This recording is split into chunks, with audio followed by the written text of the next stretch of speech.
koutou. Tēnā rā koutou e. Tata, te kahui tautoko, kua haere tawhiti maira, hara maira.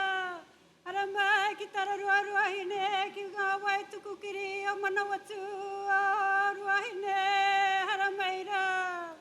Hara mai ki te tahuna arua, ki te marae o hine ki tō tātou whare tūnei, hara mai. Hara mai kia mihi o tamariki mokopu nei tēnei rānei, hara mai. Hara maira.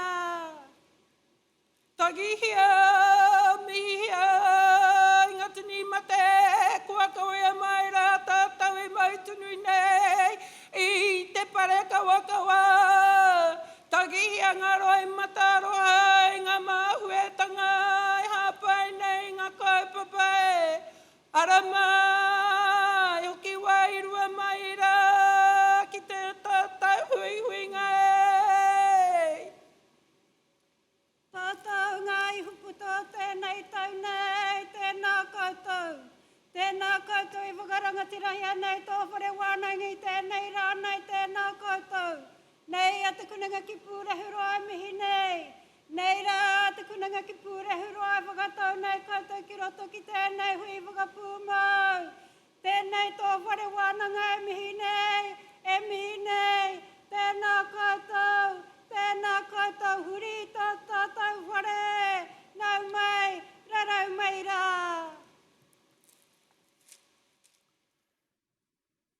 Tēnā koutou katoa. He mihi tino mahana kia tātou. Warm greetings to you all gathered here today. I declare this congregation to be in session. Would you please remain standing and join with us in singing the University Waiata.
Please be seated.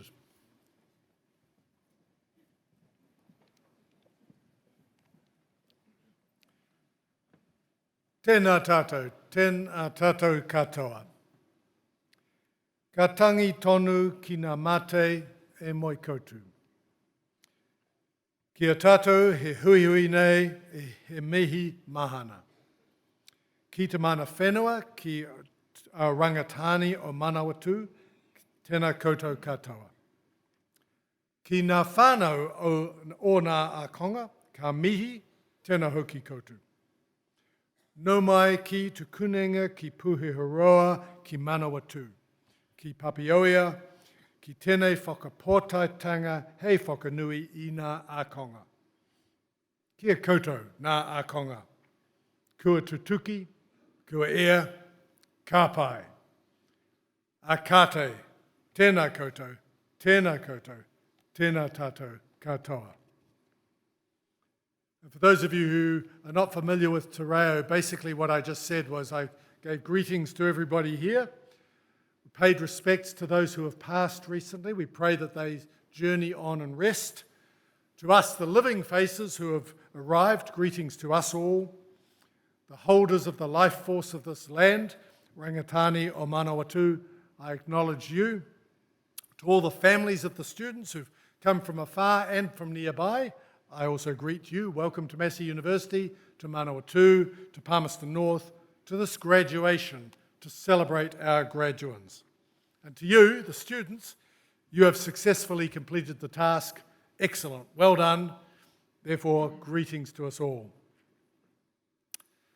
Vice-Chancellor, members of the Massey University Council, the University community, the Manawatū Campus Graduation Committee, distinguished guests, graduands and families. My name is Alistair Davis and I'm the Chancellor of Tikunenga ki Puhiaroa, Massey University.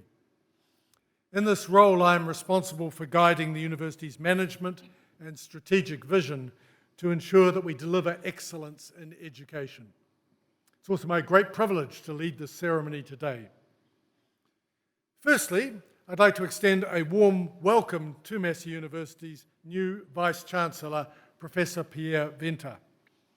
This graduation season marks Professor Venter's first with us, and we are delighted to have him here as he begins his tenure and joins our celebrations of student achievement. This week, Massey University is awarding qualifications to a total of 941 graduands across 6 ceremonies. This afternoon, we focus on Te Tumu Whakatipu, the College of Creative Arts, and the College of Humanities and Social Sciences. A total of 114 graduates will cross the stage, and a further 21 students will have their qualifications conferred in absentia. In awarding these qualifications, I will be assisted by Councillor Ross Buckley. I want to take a moment to talk about my own graduation ceremony. It's going to be quite a short moment because most of it's a blur in my memory now. I can't remember what the Chancellor said, can't remember who the guest speaker was. I can't even remember walking across the stage to collect my parchments. What has stayed with me are the people who shaped my journey. The teachers who encouraged me and challenged me, and the family and friends who stood by me through 5 demanding years of study. Their belief in me is what I remember most strongly. And so with that in mind, I would like to address acknowledge three important groups who are here today, starting with the people behind me.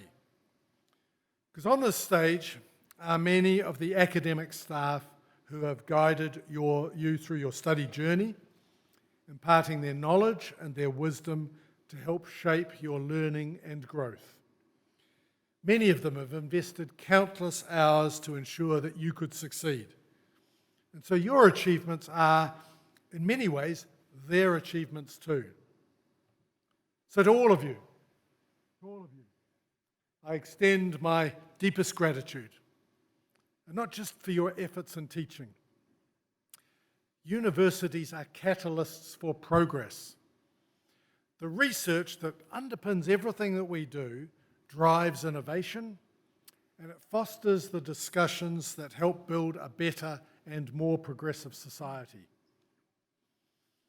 I also want to acknowledge the wider team of staff who keep our university running smoothly. From the people who helped you settle in on your first day of your first semester, right through to the people who helped to make today's graduation ceremony possible.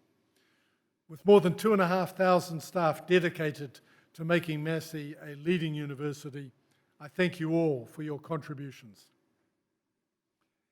Next, I'd like to speak to the family and the friends who have supported our graduates through their study journey. Parents, partners, siblings, children, friends, colleagues, all of you have played an essential role. Whether that's been through financial support, or practical help, or simply offering encouragement and care, your contributions have made a difference. You know, they say it takes a village to raise a child. I think the same can be said of earning a university education. So it is important to remember that this is a shared success. Whatever your role has been in supporting your loved one get to this moment, we offer our sincere congratulations and our gratitude as well. When it's their turn to come up those stairs and come across the stage and receive their parchment, please don't hold back.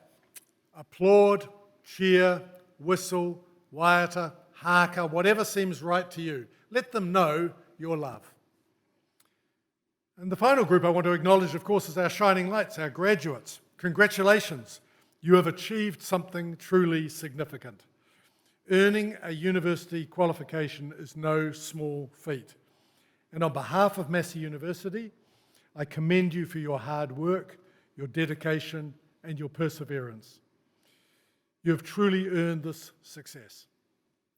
But remember, a university degree is both an achievement and it's a privilege. Towards the end of this ceremony, our Vice-Chancellor, Professor Pierre Venter, will speak to you about the responsibilities that come with being a graduate of Massey University. But for now, take a moment to savour this victory, reflect on your journey, and all the people around this room who helped you reach this point. You now join an alumni community of more than 185,000 Massey graduates worldwide.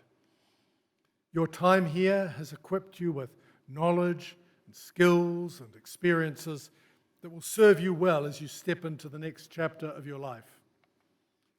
And as you move forward, please take every opportunity to contribute to your communities. Use your skills and your knowledge to make a difference and continue striving to leave a positive mark on the world. Your Massey whānau is incredibly proud of you, and we look forward to seeing the impact that you will make on the world. So, to the university staff, to the friends and the whānau, and to our graduates, congratulations on a special day. Celebrate it, cherish it, just enjoy the moment. By the authority of the Council of Massey University, I, Alistair Davis, Chancellor, and Ross Buckley, Councillor, will now award the certificates and diplomas and confer the degrees on those to be presented and on those in absentia. And we're going to start this afternoon with our PhD graduates, and so I would like to invite the Vice-Chancellor, Professor Pierre Venter, to present those doctoral graduates.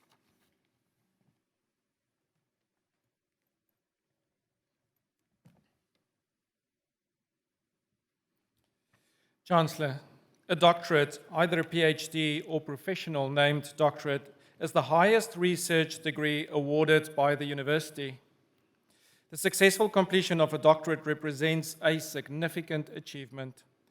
Through the submission of a sustained piece of research expressed in the production of a written thesis of no more than 100,000 words or a creative work of equivalent size and scope, or via a series of publications, candidates are expected to make an original contribution to knowledge in a specific field of study. Candidates will typically take 3 to 4 years of full-time research solving a problem or addressing a particular set of questions.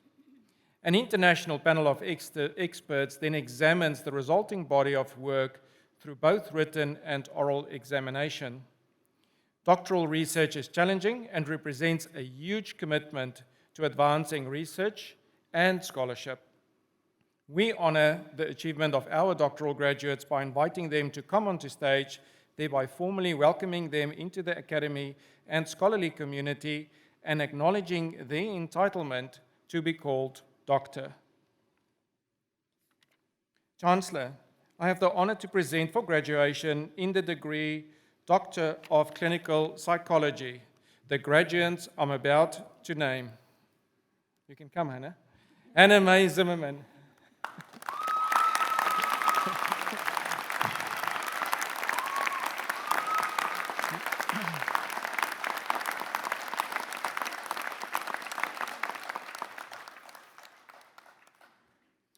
Increasing the involvement of people with lived experience of mental distress in psychology education is critical.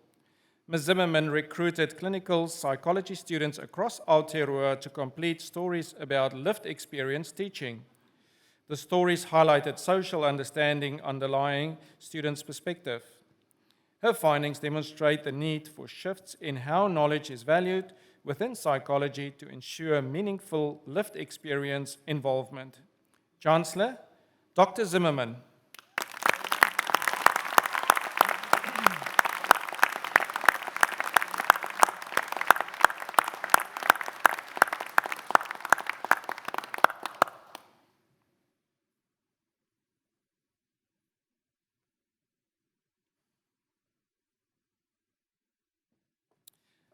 Chancellor, I have the honor to present for graduation in the degree Doctor of Philosophy the graduates I'm about to name. Vanessa Renee Bramwell.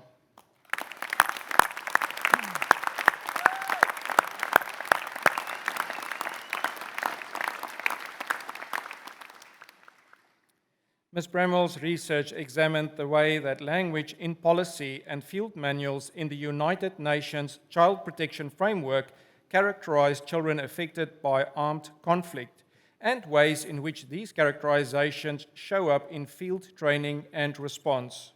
Chancellor, Dr. Bramwell.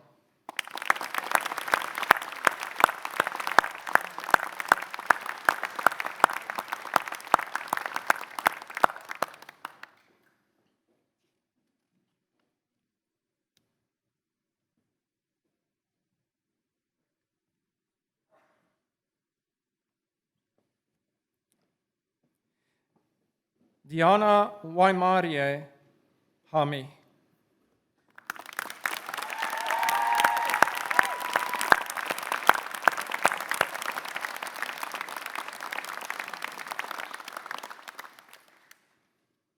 Hinenaru, the obscure daughter, has always lived in the shadows of intergenerational trauma.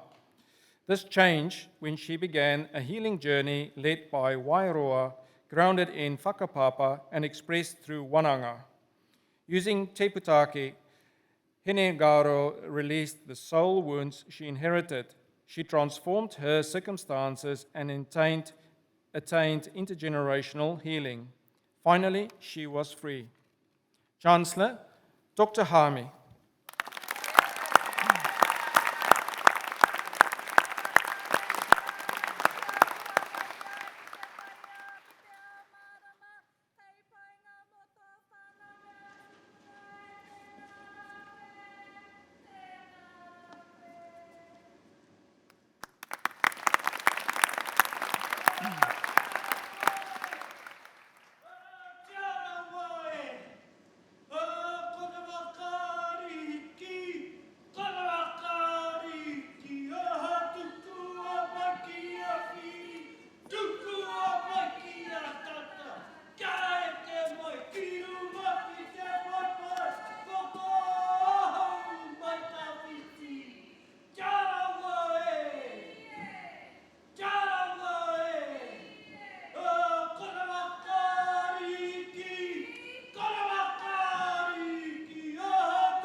Elizabeth Claire Yunsen.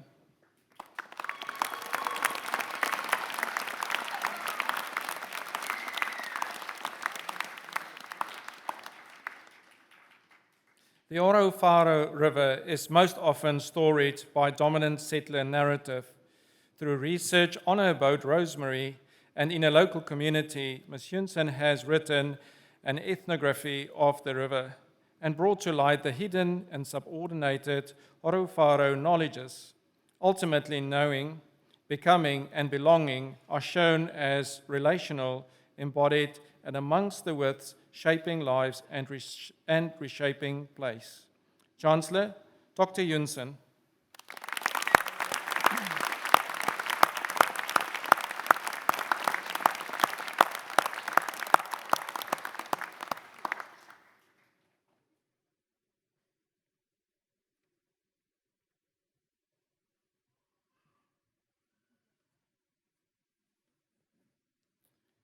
Athena Ruth Knight.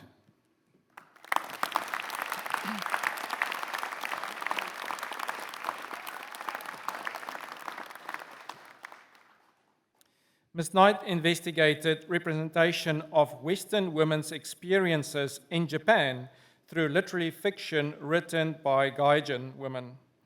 Her research demonstrated how these writers portray the complex welcome yet exclusion these women face in Japanese society. Her creative work, A Novel in Stories, presents narratives where such women find connection and belonging despite challenges. Chancellor, Dr. Knight.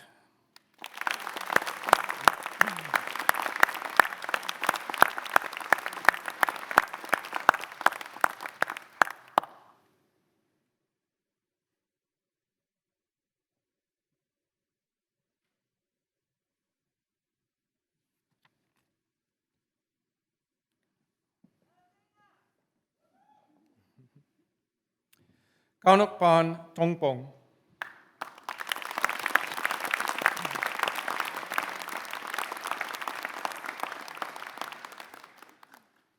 This study examined Thai teachers teaching English for medical purposes without medical backgrounds. Ms. Tongpong found that challenges from limited medical knowledge and cultural factors, such as face saving, can be a constraint. Teachers developed collaborative strategies with students and colleagues. The research reveals how social cultural factors shape teachers' agency in specialized English teaching context. Chancellor, Dr. Tompong.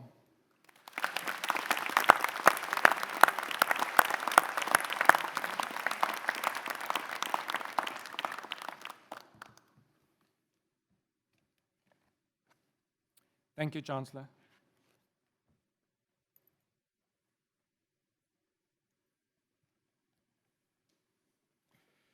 Professor Bill Fish, the acting head of the School of Humanities, Media and Creative Communication, and Professor Rochelle Stewart-Withers, the professor for the School of People, Environment and Planning. They'll be calling the names of the graduates and recipients of certificates and diplomas in the College of Humanities and Social Sciences.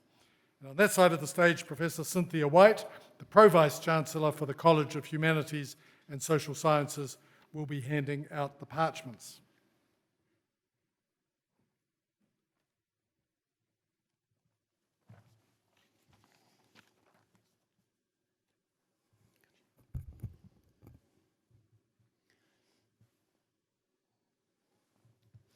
Chancellor, I have the honour to present for graduation in the degree of Bachelor of Design with Honours the graduate I'm about to name, Isaac Naylor Eakins.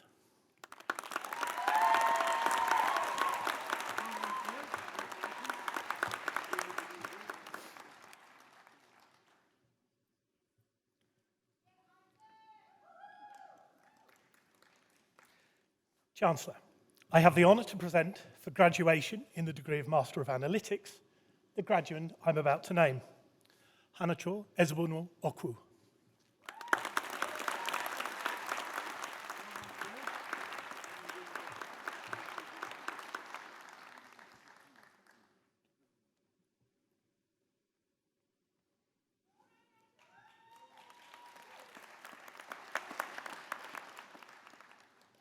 Chancellor, I have the honour to present for graduation in the degree of Master of Applied Linguistics the graduands I'm about to name, Elahe Jamshidian with distinction.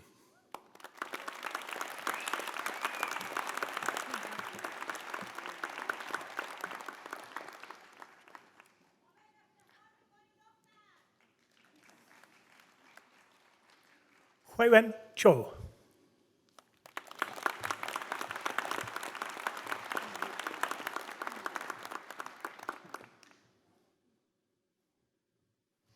Chancellor, I have the honour to present for graduation in the degree of Master of Arts the graduates I'm about to name. Imogen Ann Reader Brown with distinction, Master's Research Scholar.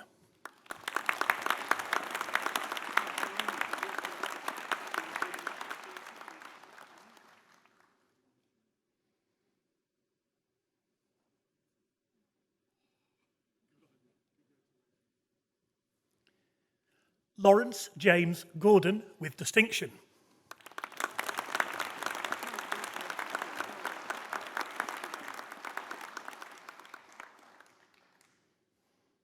Kelsey Megan O'Connor with distinction.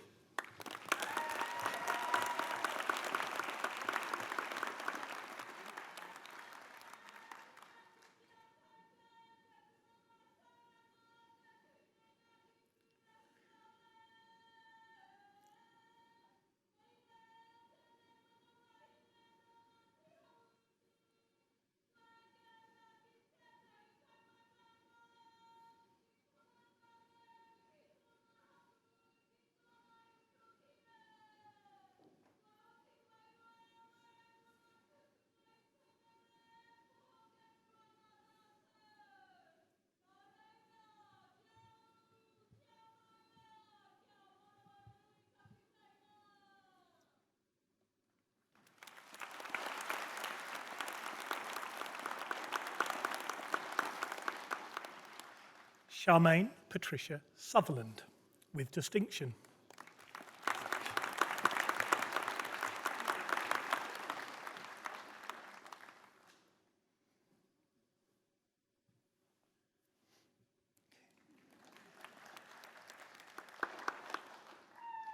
Chancellor, I have the honour to present for graduation in the degree of Master of International Development the graduates I'm about to name. Joseph Thomas John Brocklis, with distinction.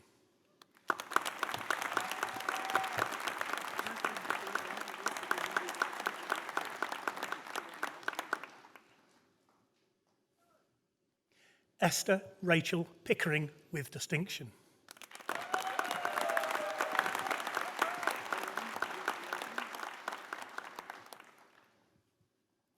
Chancellor, I have the honour to present for graduation in the degree of Master of International Security the graduand I'm about to name. Georgia Elizabeth Macmillan, with distinction.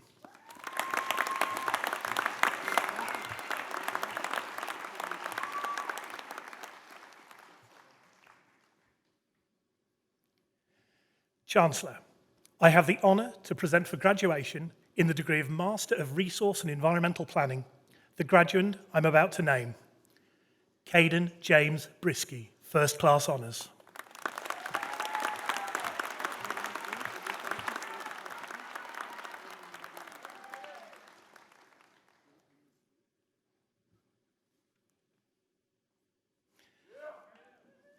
Chancellor, I have the honour to present for graduation in the degree of Master of Sustainable Development Goals the graduands I'm about to name. Isabel Katharina Dunn, with distinction.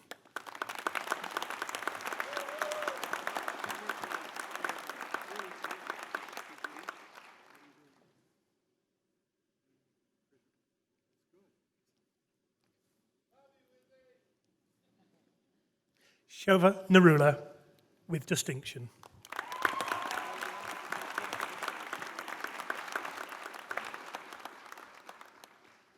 Sophie Christie Van Wyk Roseman, with distinction.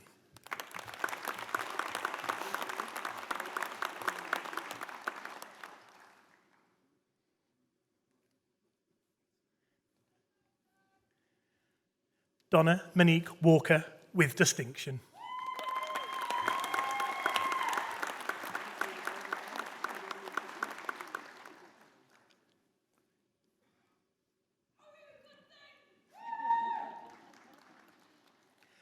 Murray Kelvin Wu, with distinction.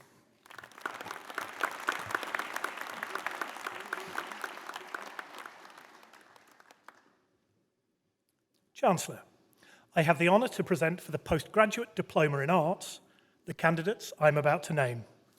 Hannah Kate Lund Fifield.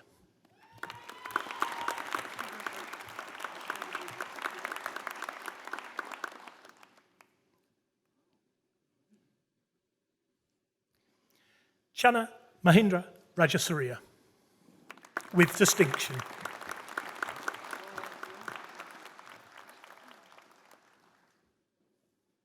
Natalie Olivia Saltmarsh.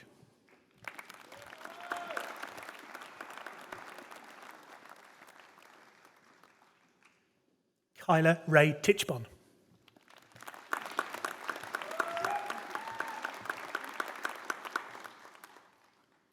Chancellor, I have the honour to present for the Postgraduate Diploma in Planning the candidates I am about to name. Tanya Louise Sansom Anderson, with distinction.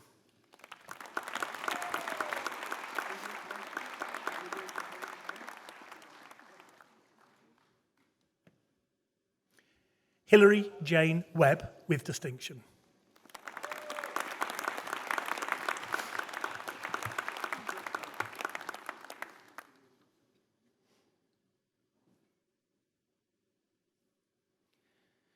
Chancellor, I have the honour to present for the Postgraduate Certificate in Arts the candidates I'm about to name.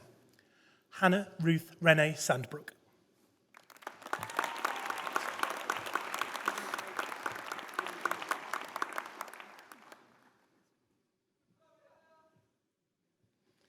Joanna Margaret Watson-Ibb.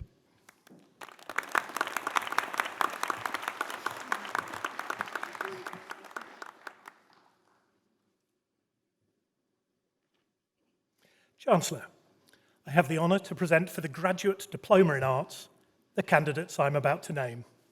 Johanna Beth Biekmeier.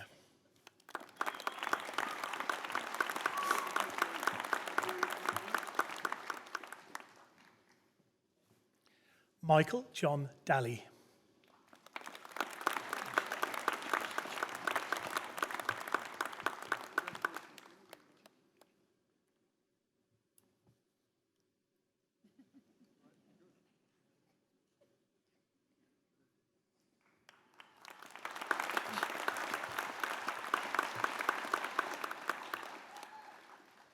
Chiachi Chia.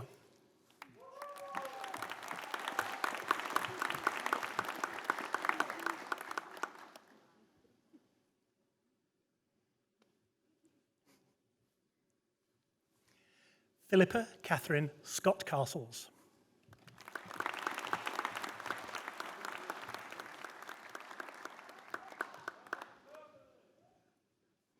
Alexandra Truk Vandenbrink and Oakley.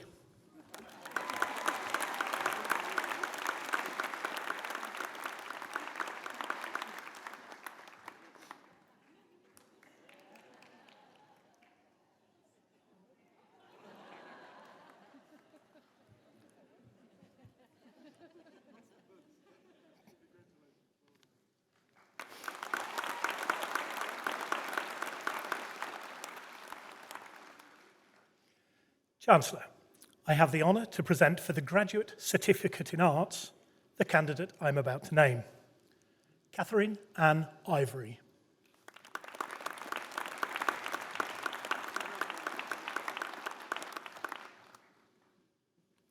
Chancellor, I have the honour to present for graduation in the degree of Bachelor of Arts the graduands I'm about to name. Jaden John Alcock.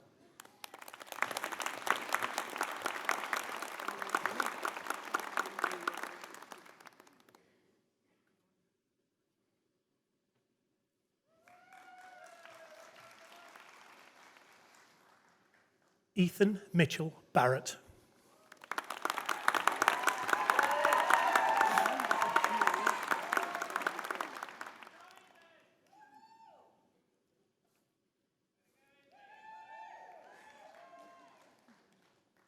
Layla Jade Burney.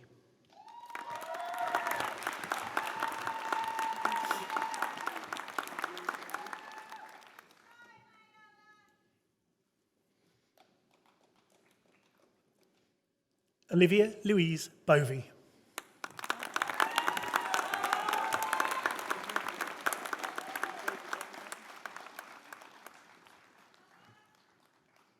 Charlotte Erica Rose Boyd.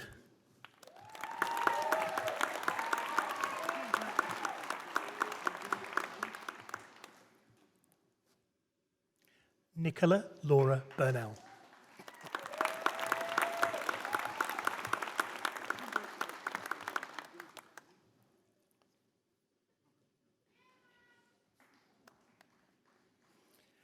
Nicola Callahan.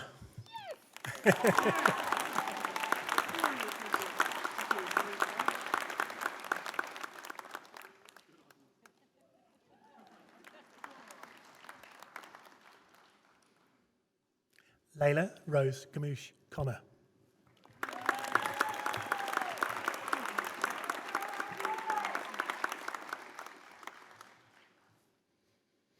Emily Louise Cooper.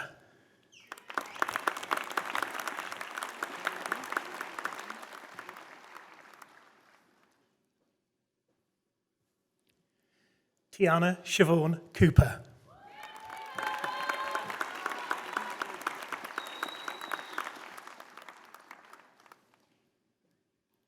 Jamie Lee Cooper.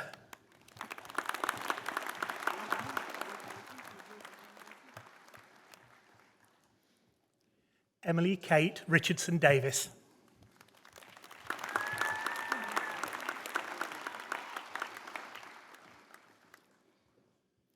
Lauren Rachel Deans.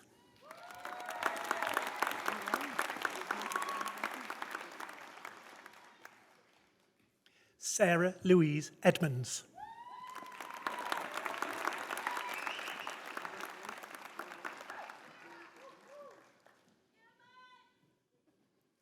Lisa Marie Marjorie Eltringham.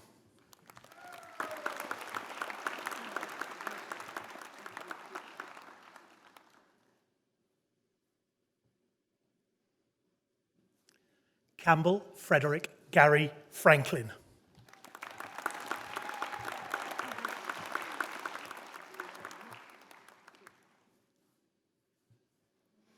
Sophia Catherine Frieda.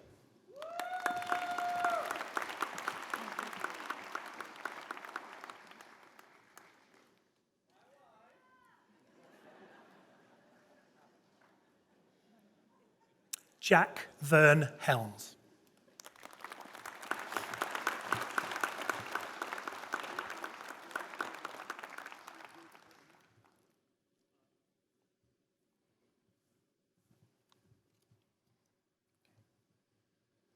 Jamie Claire Hyde.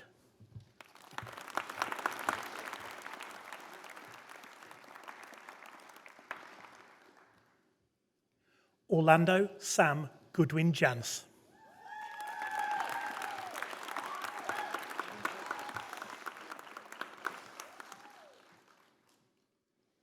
Jade Stacey Kiwi.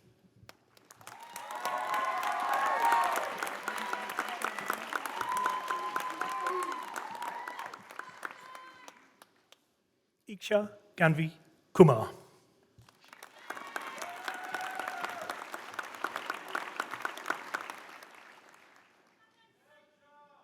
Danielle Elizabeth Kyle.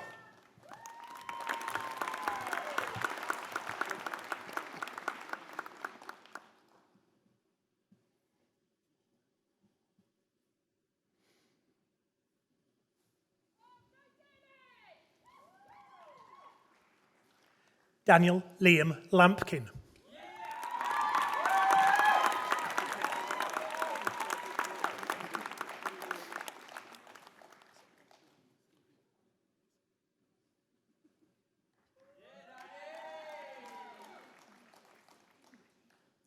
Jaslyn Sophie Marsh.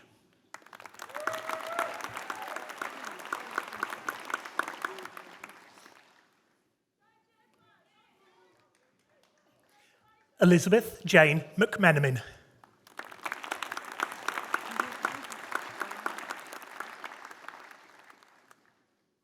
Emma Jade Page Morrison.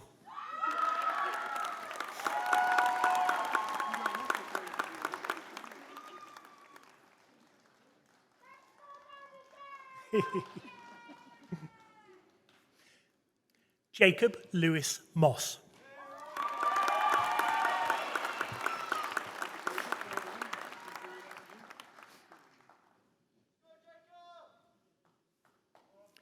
Jessica Rose Mullin, Massey Scholar.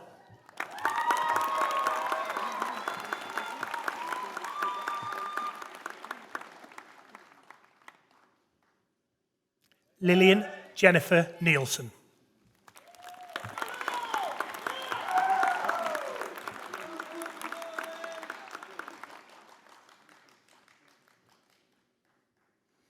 Luana Markinoria Pamu.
Mia Paki.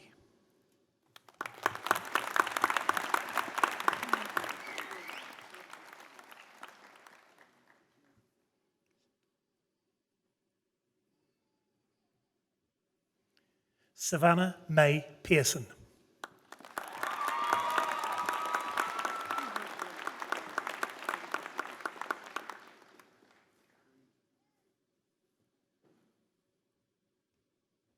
Zephania Vicky Putra.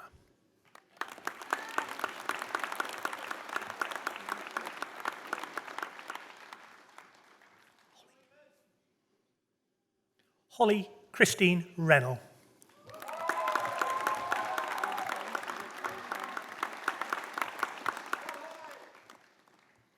Thank you, Chancellor.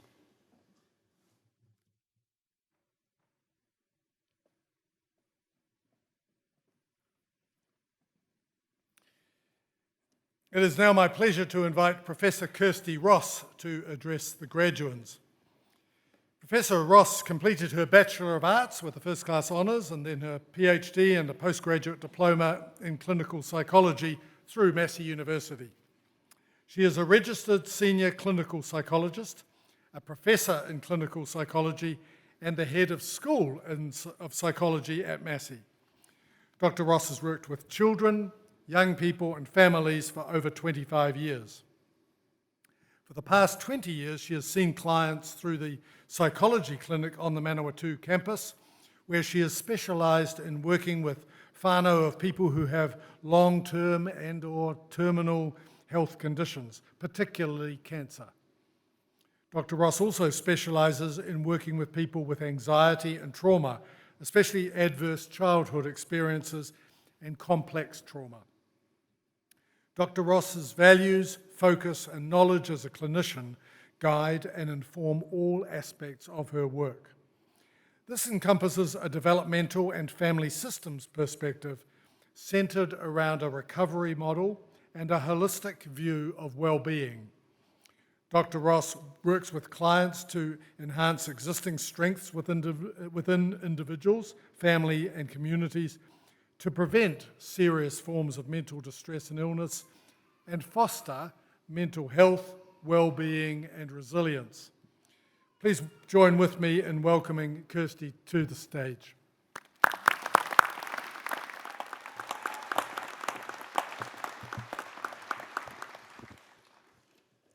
Tēnā koutou katoa.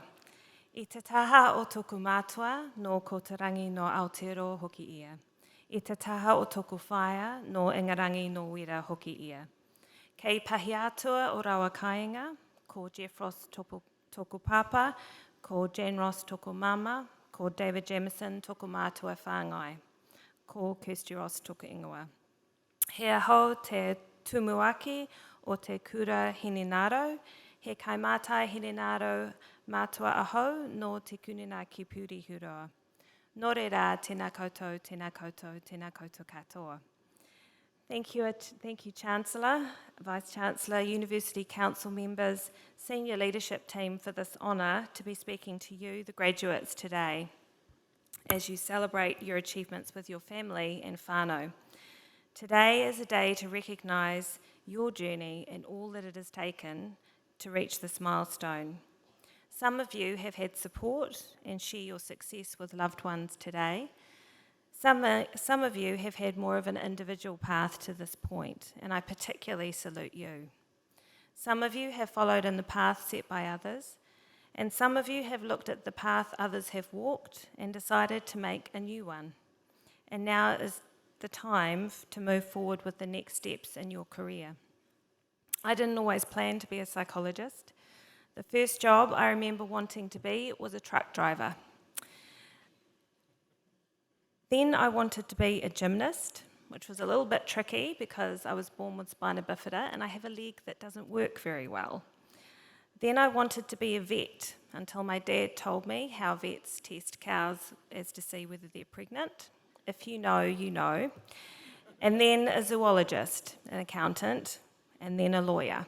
I was pretty set on that one for quite a long time before life set me on a different path. I've been asked to share the story of my career and my work, but in order to do that, I need to share with you the stories of some important people in my life and on whose shoulders I stand today.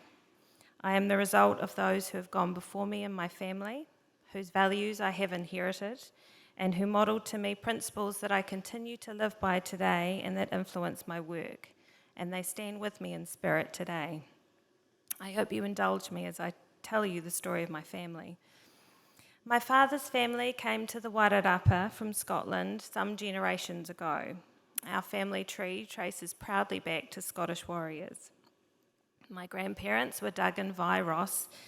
Vi's parents divorced when she was a child. In the 1920s, this was a court case. It was scandalous, and my great-grandmother was found guilty. I'm not entirely sure of what, but she was the guilty party. She and her daughter Vi experienced significant stigma and discrimination, and my grandmother left school very early as a result. Her father moved away and had a second family, with whom she connected with as an adult.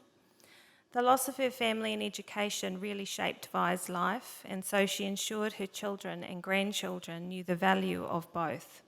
A call from my grandmother for a get-together was not to be refused, and her phone calls were legendary for sharing updates of every remote cousin that I had never heard of, but she absolutely insisted that I knew.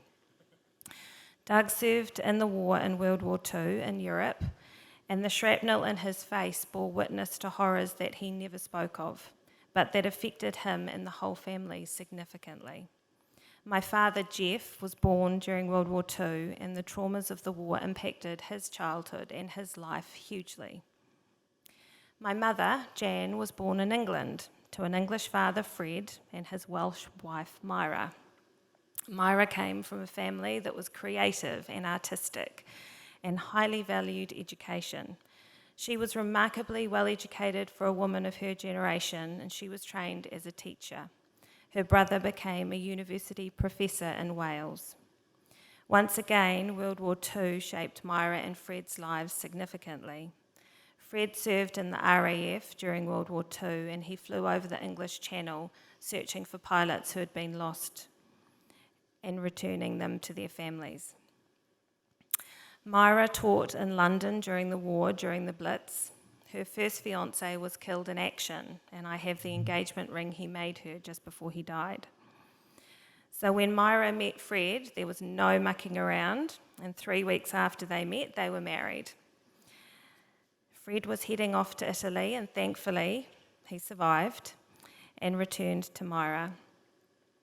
They had 2 little girls after the war, my mother and my aunt. The horrors Fred saw in active battle across Europe were also never spoken aloud.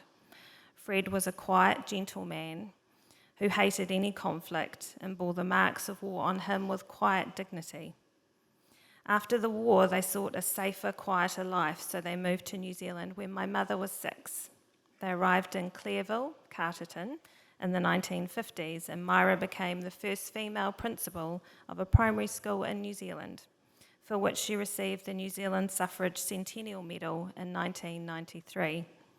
She was a formidable woman, a ferocious and talented card player, Scrabble champion, drinker of gin, massive flirt, and prone to telling very rude jokes. She worked well into her 70s at the RSA. Fred did the cooking and cleaning. She managed the finances. And Fred clearly realised early on, happy wife, happy life. My grandmother showed me that age and gender should never limit possibilities at a time when her role in the family was quite unusual.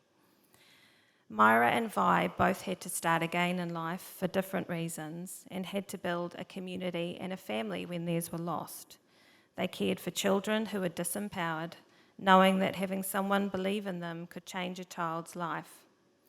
My mum and her sister, my aunt, followed in Myra's footsteps and both became teachers. Mums taught special children with additional needs for a long time as the head teacher in a special needs unit in a primary school in Pahiatua, one of the first mainstreamed classes in Aotearoa. She believed all children have the right to be successful and achieve their potential, and she was an incredible teacher in her own right. I remember trying to get Mum to lock her house when she was going out in Pahiatua, but she proudly assured me that she had taught most of the criminals in Pahiatua at the time, and they had told her that they had all agreed to leave her house alone as a mark of respect. I actually think they were probably scared of her. She was 5'2", but you did not want to get Mum mad. Mum taught for 45 years prior to getting cancer, and the turnout to her funeral was testament to the impact that she had on her students. In coming to New Zealand as a small child, she lost connection to her family in England and Wales, a loss that she felt greatly through her life. She was able to connect with her British family in her 60s when she and my aunt took a trip back home. This was enormously significant for both of them, and I'm thankful they were able to do this, as both my mum and my aunt passed away from cancer not long after this trip. My dad was pretty mischievous as a teenager, and after getting caught yet again in the girls' dorm of the boarding school in Masterton when he was 15, it was suggested to him that perhaps school was not really for him. So he left to see the world. The family farm was called Have a Shot, and this was his philosophy in life. Dad was one of the most intelligent people I've ever met, and as an adult came to really highly value education. He could turn his hand to anything, regardless of his lack of qualifications. He became a successful lawnmower repair business owner, then a computer systems developer, including for the Wairarapa Polytech, as it was then. He agreed to run their branch in Pahiatua and became a lecturer in accounting. I'd like to point out that my dad was not actually trained in accountancy, but he set about learning the text before the students did, and he told me he just had to stay one chapter ahead. All the traumas that my father experienced as a child caught up to him when he died suddenly of a heart attack when I was 21. At his funeral, his adult students shared stories of his kindness, his encouragement, and his belief in them, and his legendary sense of humour. A student who was a member of the Rainbow community told me of Dad's positive impact, and this reflected his values and awareness of needing to support those who are often marginalised in society, as members of his own family had been during the 1950s and 60s. My stepfather David joined our family a few years after Dad died. David was born in the Shetland Islands just before the war. As war broke out, David was placed in an orphanage. I don't know whether that was because his family could no longer care for him or whether they had died.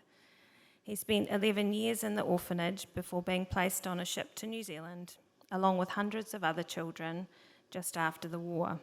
I can't even imagine how terrifying that would be. Yet he spoke often of how lucky he was, as he was adopted by a loving childless couple from Pahiatua. He befriended Polish refugee children who'd been placed in a settlement camp in Pahiatua, and he built a life and a community. Mum took his ashes back to the Shetlands when she went home herself, to return him to his homeland and those family members whom he had been separated from all those years ago. So my heritage is these strong values of family, education, social justice, working with youth, and giving service to your community, wherever and however you can. So it would seem my path to stand here today would be obvious, but not so. My parents were told when I was born that I might never walk, to take me home and do the best they could with me. I grew up in the small and close community of Pahiatua, attending the local high school, Tararua College. We had a whare on the school grounds, very, very unusual back then, where we learnt the value of connection and whakapapa. I grew up in a time where talking about your struggles did not happen. You were supposed to harden up and just get on with it. So when I was 15 and found myself experiencing significant mental distress, I self-destructed, despite my parents' and my sister's love and care. The following few years involved therapists, services, hospital admissions, and a great deal of despair for me, but also my family and my entire community. At the end of high school, I was too unwell to start university and began what would turn out to be a 3-month stint in hospital, fighting for my life, and I was 17. This was pretty traumatic for me and my family, and Partly to keep some sense of sanity, I did a couple of papers through what was known as the extramural program at Massey. It helped me to connect to my goals and who I was aiming to be. Psychology was one of those papers. I spent that year struggling and recovering, but I was not permitted to move the following year to go to university as I wanted to and pursue that dream of being a lawyer. So I reluctantly, and with a great deal of protest, agreed to do my first full year of study here at Massey. Studying a BA in psychology, and I guess the rest is history. I realised I'd found my place. I was learning things that I understood and I related to. And I feel like I grew up at Massey. I learned more than academic knowledge. I learned what I stood for and the values that not only my family had, but that I realised were mine as well. And I put those into practice in my work today. Not surprisingly, my clinical work has a trauma-informed perspective, values whānau highly, has a recovery philosophy, and focuses on youth, particularly those with health conditions. My family's experiences of loss, including my parents losing their firstborn, my brother Stephen, when he passed on the day of his birth, has led me to palliative care work, which I consider one of the most privileged parts of my job. Your studies in this college show that you have valued the study of people and making a difference in the lives of others. And now it's your turn to figure out the influence you will be and how you will use this knowledge moving forward. It's time to figure out what meaning and purpose is outside of this place of learning. In a world that's pretty crazy right now, pretty turbulent and ever-changing. And so my advice to you is be like a tree. Know your roots and stand strong in them.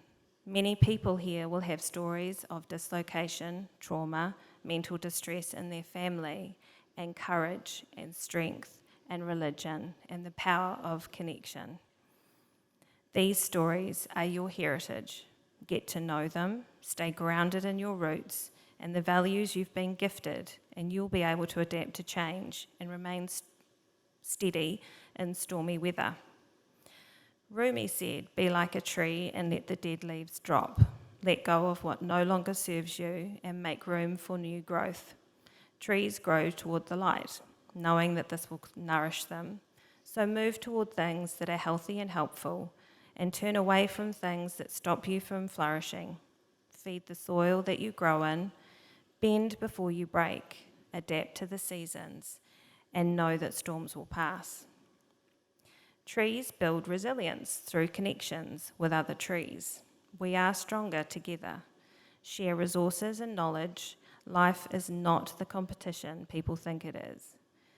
When we can respect, embrace, and value difference, we have so much rich knowledge to draw on.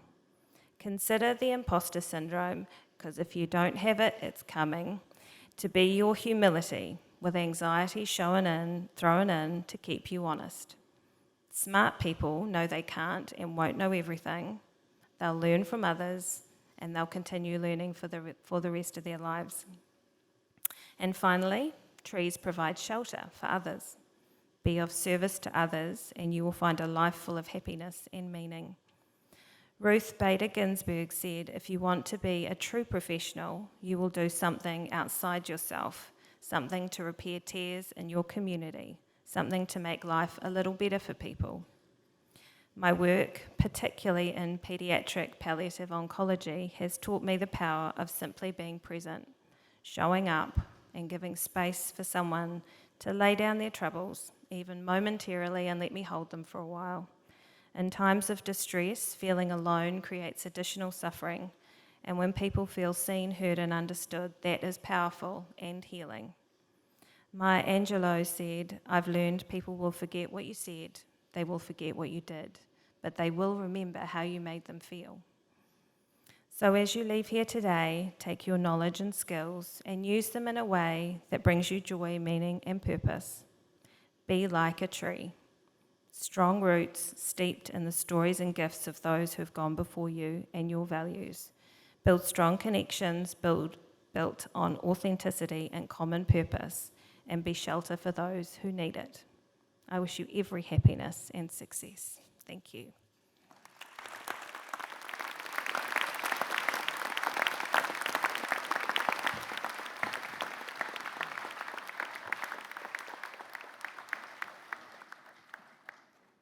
Wow. I've heard a lot of guest speakers at graduations, and that was one of our best. Thank you, Kirsty, for that fascinating address.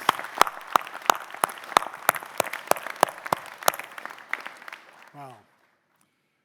We are now going to continue with the presentation of degrees and university diplomas with Council Member Ross Buckley doing the honours.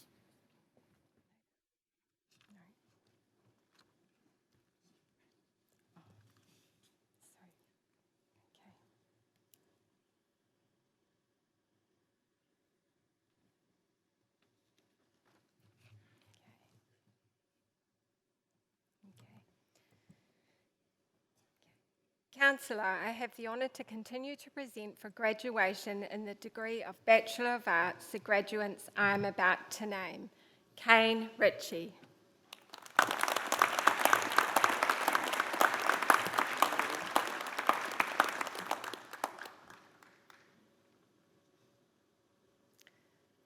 Julie Marie Sakai.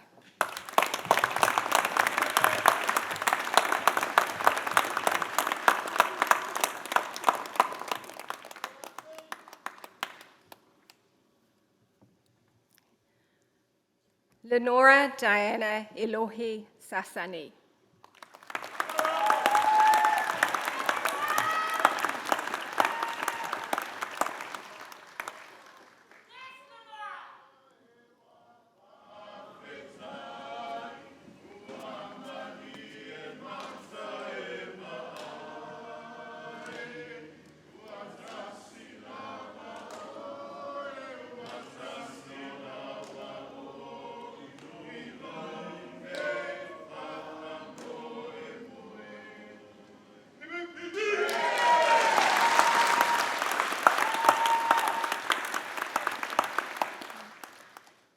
Fiona Jessica Salis.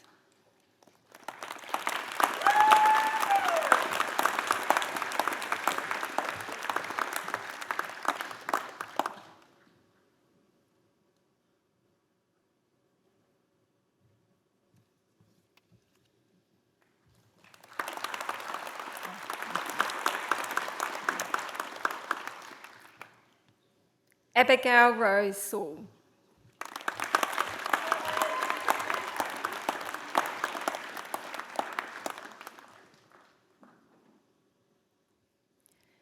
Jessica Emma Shirley.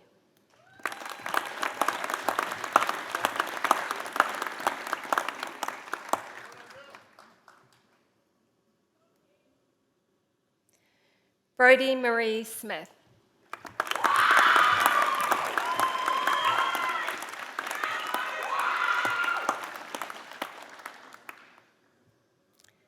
Eleanor Rosalie Southey.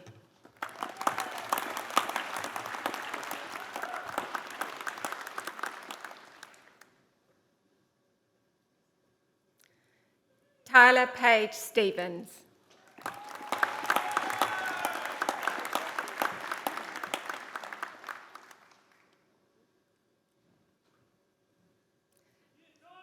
Samantha Ann Sutton.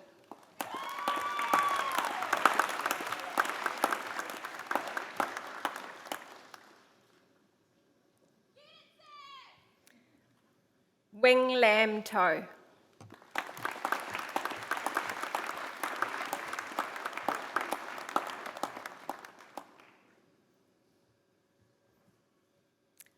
Holly Lillian Watling.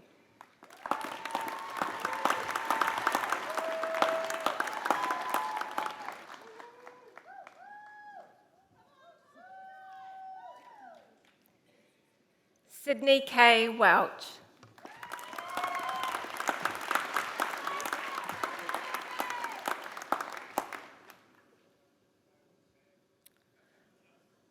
Lauren Cheryl Weld.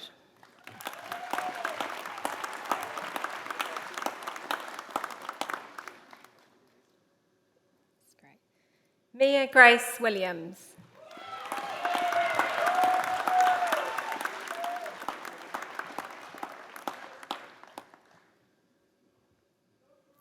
Michaela Valerie Yule.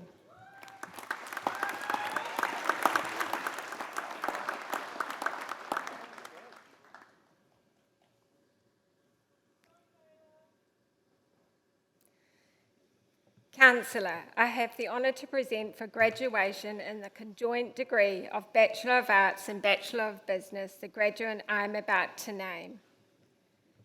Kimberly Louise Fran Martin.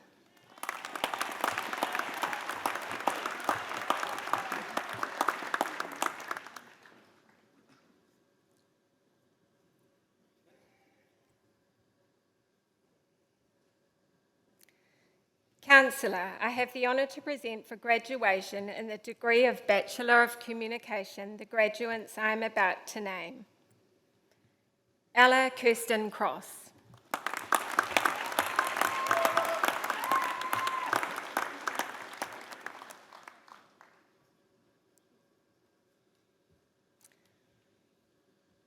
Nicholas Jock Somerville Davies, Massey Scholar.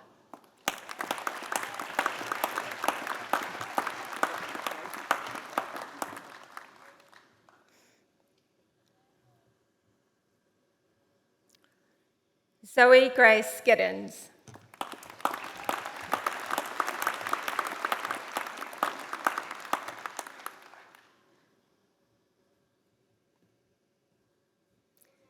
Elisa Natalie Hickton.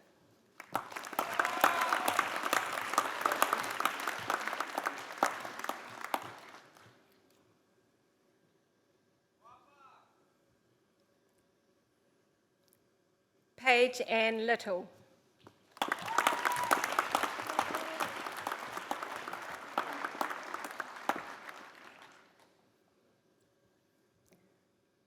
Fumaashi Mahoa.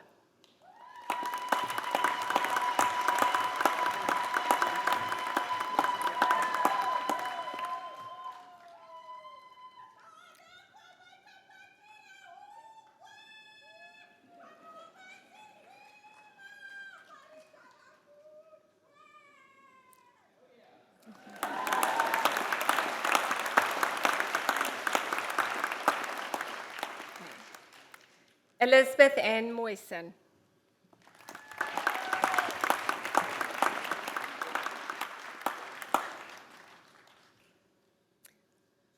Isabel Grace Monk.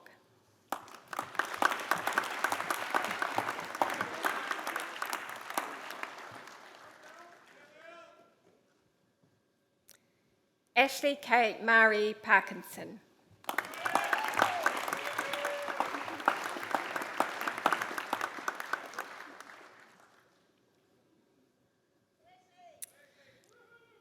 Fofoahi Foa Isi Tano Ahi.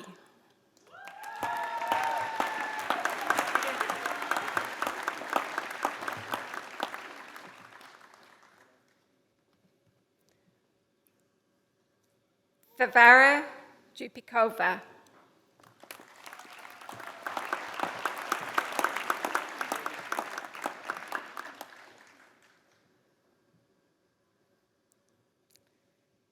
Councillor, I have the honour to present for graduation in the degree of Bachelor of Resource and Environmental Planning the graduates I am about to name. Samuel Kelly Bow.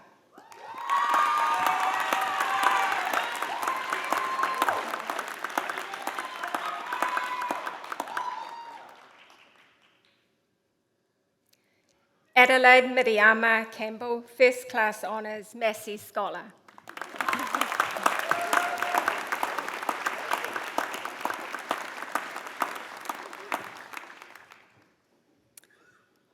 Harrison Leslie Frederick Thompson.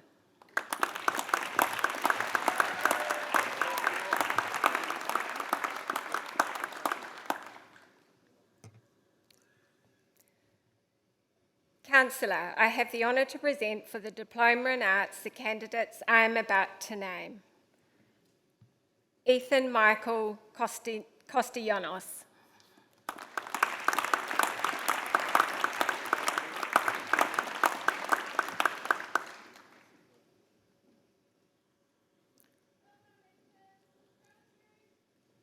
Phelan Velda Hoggard.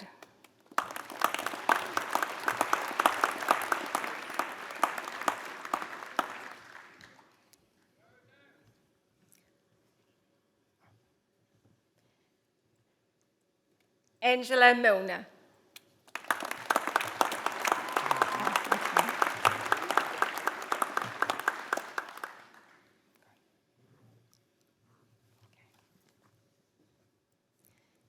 Kate Rebecca West. Oh, Rebecca Kate West.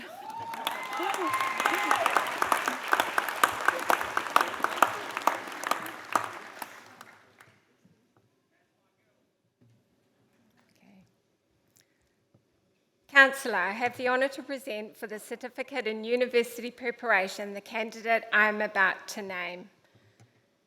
Jamuna Sarada Gangaboda.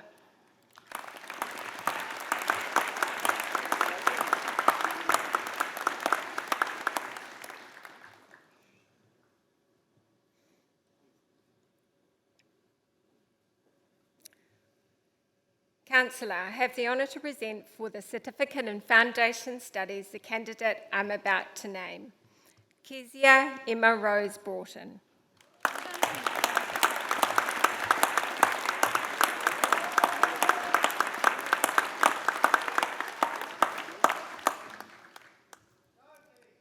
Councillor, the degrees are also conferred and the diplomas are also awarded to those who are in absentia. Thank you, Councillor.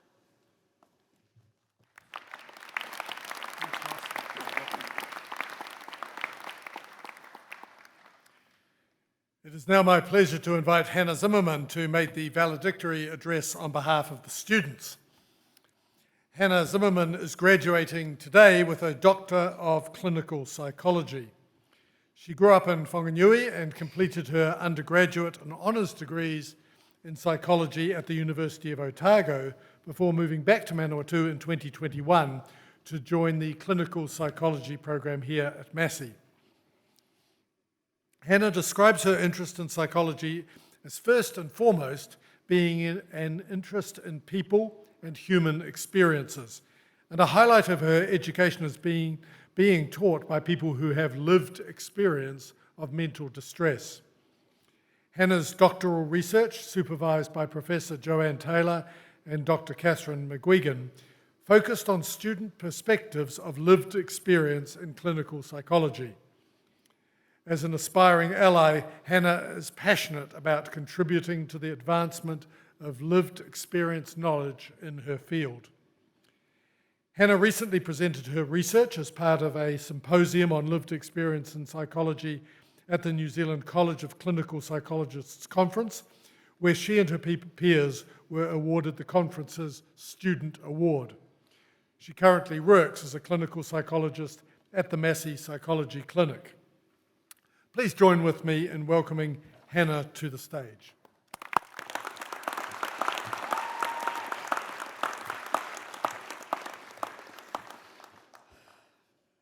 Tēnā koutou, tēnā koutou, tēnā tātou katoa.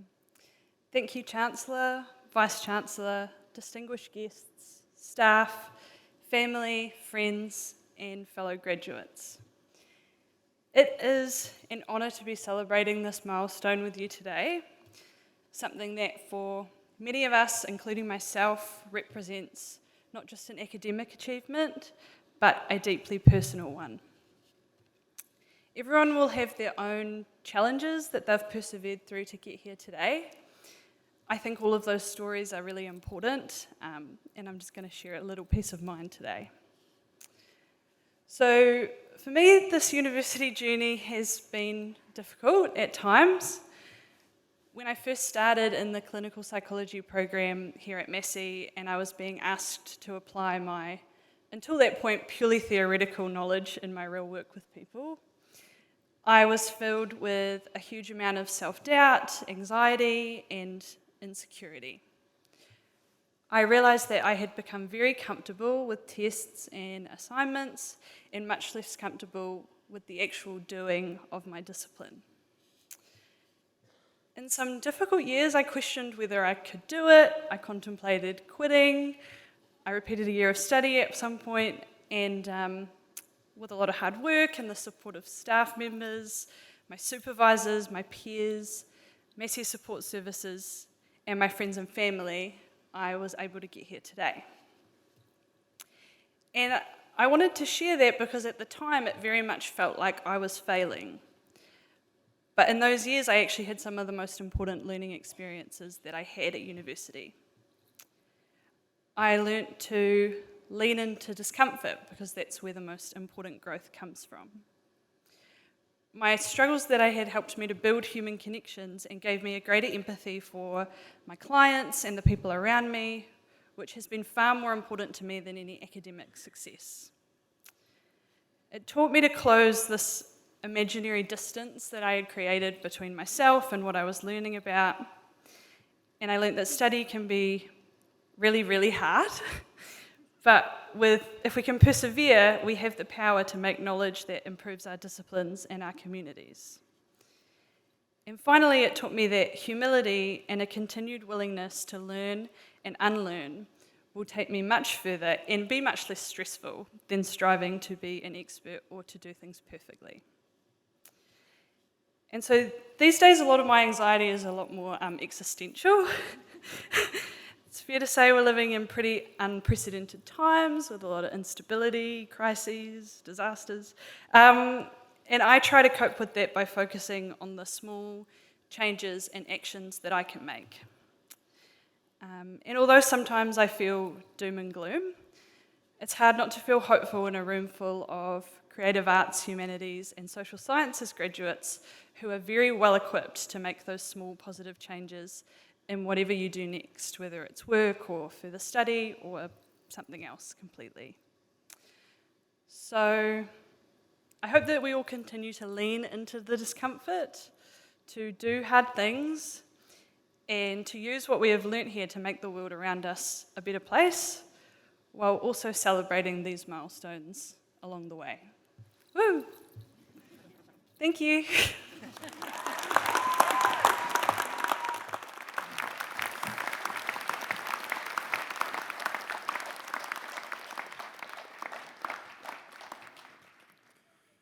Thank you, Hannah, for your valedictory address. Congratulations once more on your PhD. Haven't we heard a lot today about lived experience and the importance of human connection and whakapapa in a stormy world? Thank you, Hannah. Thank you, Kirsty, again, for the two of you have been a real blessing to this gathering today. Thank you both.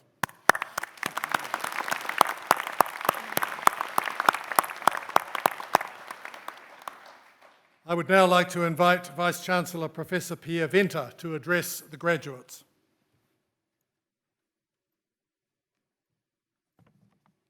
Can I please ask all the graduates to stand up?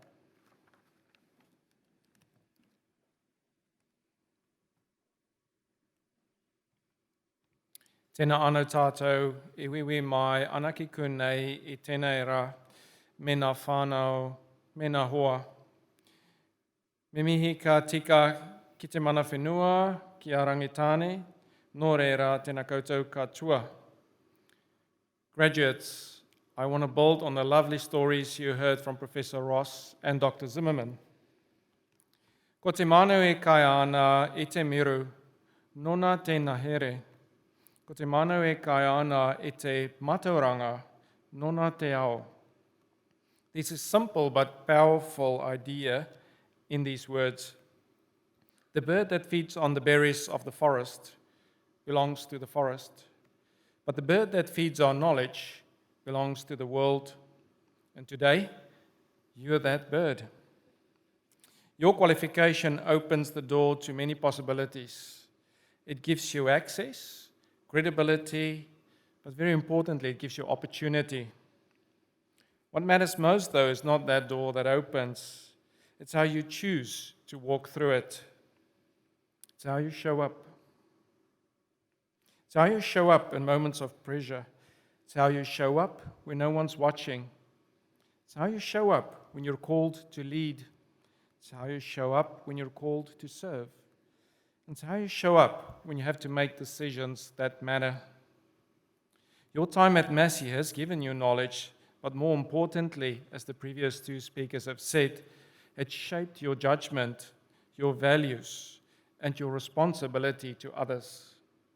So today, I'm doing my job to charge you. Use what you've learned, not only for your own advancement, but for the betterment of those around you. Act with integrity, especially when it's difficult. Remain curious, because the world you enter will continue to change. And never forget, your success will ultimately be measured not by what you achieve, but by the difference you make. Aka manu matauranga. Graduates, I want you to go well, I want you to go boldly, and I want you to make your mark on the world. Congratulations.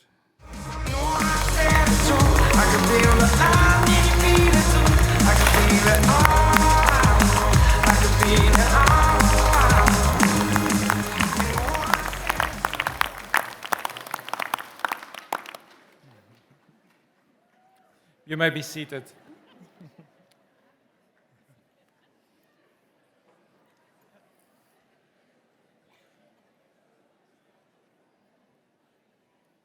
I hope Oakley the dog is okay.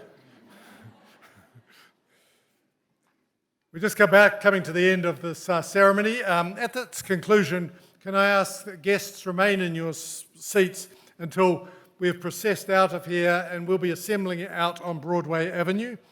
Then please join our celebratory procession down to the square, where we hope you will mix and mingle with your graduates, staff, family and friends who've all been part of our graduates' successful journey. I declare this congregation to be adjourned. Please join with us in singing the national anthem, God Defend New Zealand, the words of which are printed on the screen. Would you please stand?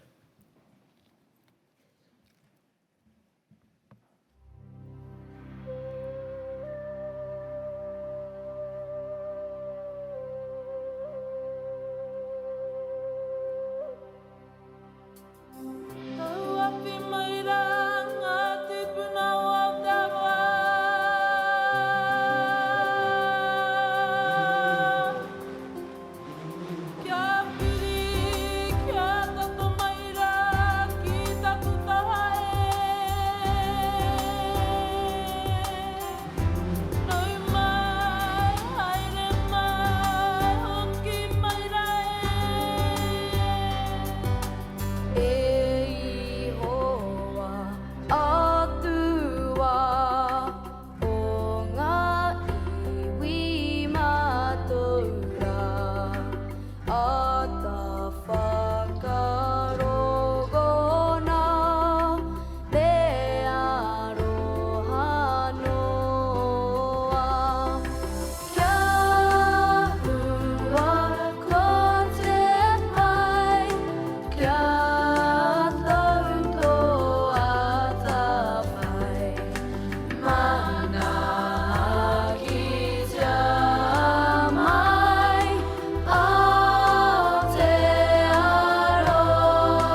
Amen.